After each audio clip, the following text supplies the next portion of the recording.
Tervitan kõiki matemaatikasõpru, mina olen Allar Veelmaa. Me hakkame nüüd siis koos vaatama 2026. aasta põhikooli eksami 3. ülesannet. Ja vaadake, ülesanne on siis, näete, selline, tuleb lahendada võrrandsüsteem. Ilmselt on teema teile tuttav, tegemist on ju lineaarvõrrandisüsteemiga.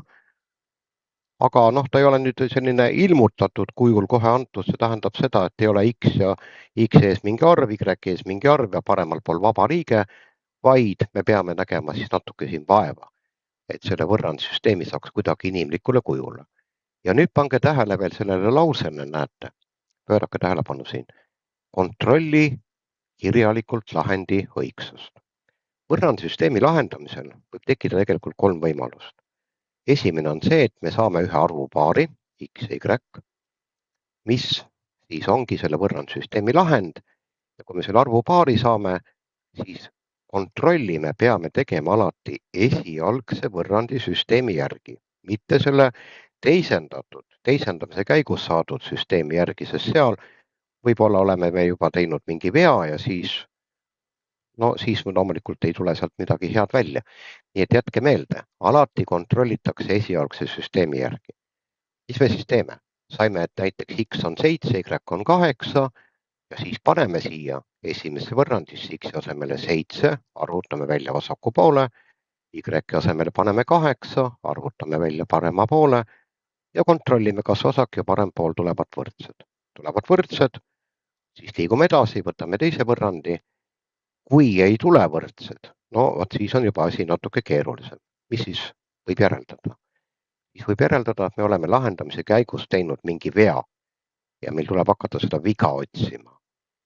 Et natukene halvem lugu on siis, kui te olete kõik õigesti lahendanud, aga kontrollimise käigus arvutate valesti. See on nagu natukene keerulisem lugu, sellepärast, et siit viga üles otsida iseenesest ei ole ju raske, aga see võib tekitada sellise ebamugava tunde, et kuulge, mul ei klapi. Et me järelikult oleme valesti lahendanud, kuigi teete vea hoopiski kontrolli käigus, eks ole. Et sellepärast tuleb kogu see lahenduskäik, ma soovitan siis alustada muidugi sellest kontrollimisest. Et kas te ikka arvutasite õigesti. Kogemata vajutasite arvuti peal, kalkulaatori peal valet klahvi ja saite kummalise tulemuse, mis ei sobi. Nii et pikk jutt, aga liigume edasi. Me peame selle võrrandsüsteemini korrastama kuidagi, tegema normaalseks. Selge on see, et esimese võrrandiga avame sulud, siis X, Y-id vasakule, arvud paremale. Selle teise võrrandiga nüüd on asi teie jaoks ilmselt lihtne, te saate kohe arvutada murrud 2 ja 3. Kõige parem võimalus murdudest vabanemiseks on mis? Korrutate selle võrdluse mõlemad pooled sobivalt valitud arvuga. Kõige väiksem arv, mis sobib hästi, on 6. 6 jagub 2-ga, 6 jagub 3-ga. Kui te ei taha korrutada 6-ga, korrutage 12-ga, korrutage ükskõik mis arvuga, mis jagub 2 ja 3-ga. Aga ärge valige suurt arvu, muidugi ei ole mõtet, eks ole, valige kõige väiksem. Aga ärge korrutage 7-ga. 7-ga korrutamine ei anna teile midagi head, sest et murdudest ikka lahti ei saa. Ja nüüd hakkame siis vaatama. Mida siis arvuti välja pakkus? Sõnalahendus. Okei. Näete, võrrandsüsteem on selline, täpselt nii nagu ülesandes oli. Ja loomulikult, kui te hakkate ülesannet lahendama, siis mina soovitan ka, pange see võrrandisüsteem uuesti kirja. Mis me teeme? Avame esimeses võrrandis sulud. Tõesti, seda me teeme. Näete, avame sulud, 3x miinus 3 ja paremal pool 4y pluss 1. 10 piires arvutamine peab olema selge. Kui seda nagu ei valda, siis on kehvasti. Nii et seda harjutage. Nüüd,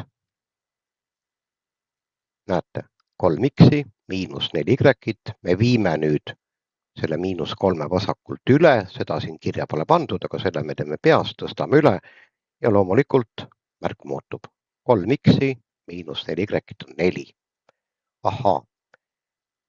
Nii, nüüd teise võrrandi mõlemad pooled korrutamise arvuga 6, et vabaneda murdudest. Täiesti õige jutt. Muide, ega arvuti lahendus alati uskuda ei tohi, nii et peab olema selline kriitilist meelt.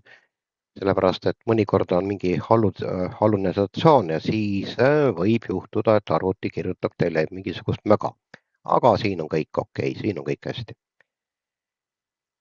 Nii, näete, paneb kirja pikalt, mõlemad pooled korrutame 6-ga. Kuigi seda võib teha peas muidugi, ja. Ja mis me saame? Me saame siis 3x miinus 2y on 6. Nii et näete, me saime sellise võrrandi. Ja saime siis nüüd võrrandisüsteemi.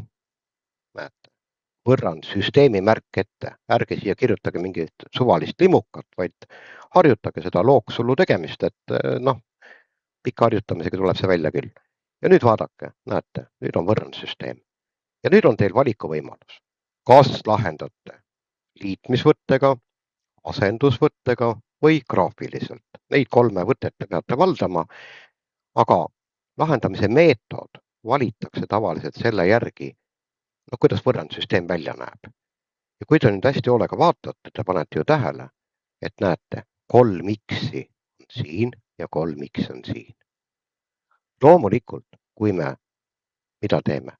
Lahutame ülemise võrrandi vastavatest pooltest, alumise võrrandi vastavad pooled, siis x-idest saame me lahti.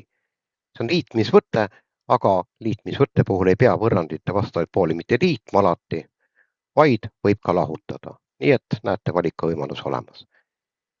Kindlasti ma ei soovita selle ülesande puhul hakata asendusvõttega tegema.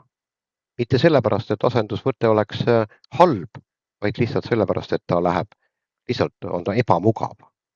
Ja tööd on rohkem. Ja veel enam, ärge valige graafilist meetodit, sest graafiline meetod annab tihtipeale ligikaudse lahendi ja seal on veel tööd rohkem, milleks endale siis liigset tööd tekitada. Ja vaatame siis, mida siis välja pakutakse, hakkame siis lahendame liitmisvõttega. Ja tõesti lahutame esimesest võrrandist teise. Näete, ja kui me lahutame ära vasakud pooled ja paremad, siis me saame sellise tored asjad, miinus 2y on miinus 2, muide x-id koondusid, jah. Y väärtus tuleb 1.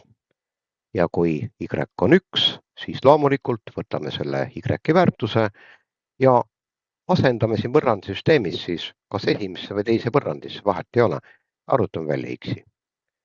Ja saame teada, millega võrdub x. Siin on näed pandud teise võrrandisse 3x miinus 2 korda 1 on 6, 3x on järelikult kui palju siis? 3x on 8 ja me saame x-i väärtuse 8/3. Näete, liigmurd.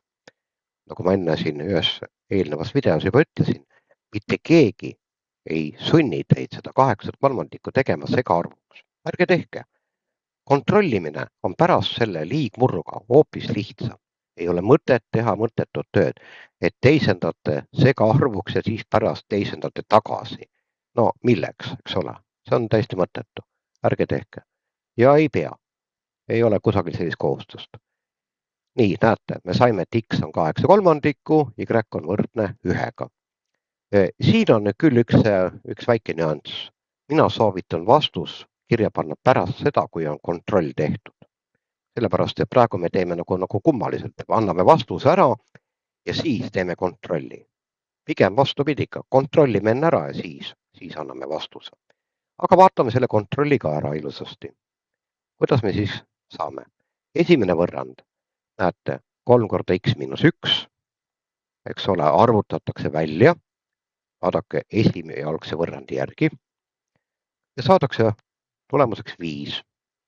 Nüüd paneme siis, näete, teine pool, 2 korda 2y pluss 0,5, paneme y asemele siis 1, arvutame ära, tuleb ka 5.